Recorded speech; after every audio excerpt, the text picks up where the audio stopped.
Alan Rudolph once said, "You know, our sense of individuality is the #1 target of civilization."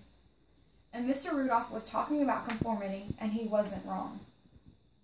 What we wear, how we act, how we speak, are all under a microscope, analyzed and scrutinized every day. Speaking from personal experience, my hair used to be all different colors, and I believed it was absolutely beautiful.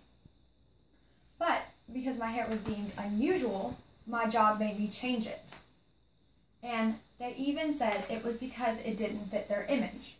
And their image was one that society deemed acceptable. But people who aren't like me, who won't change, those people have a much different fate. Those people either end up fired, or in third world countries, they get it even worse. Such as the young girl, Malala Yousafzai, who stood up against the Taliban to fight for women's education. Because in her country, educated women are not socially acceptable.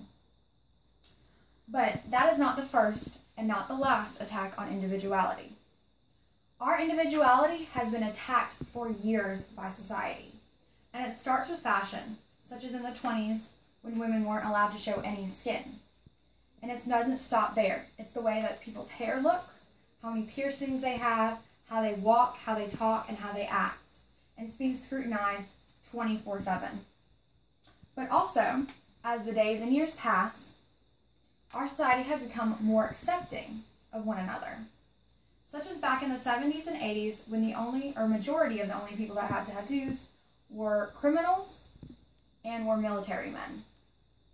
But as the years passed, more and more people, men and women, started getting them.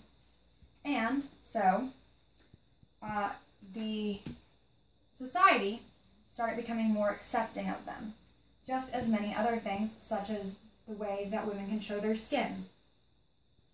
But, so while Alan Rudolph was correct by saying that our individuality is the #1 target of civilization, our society, little by little, is becoming more accepting. And it starts with teaching our generation, or our future generations, and our children to be more accepting, less crucial, and less judgmental of one another.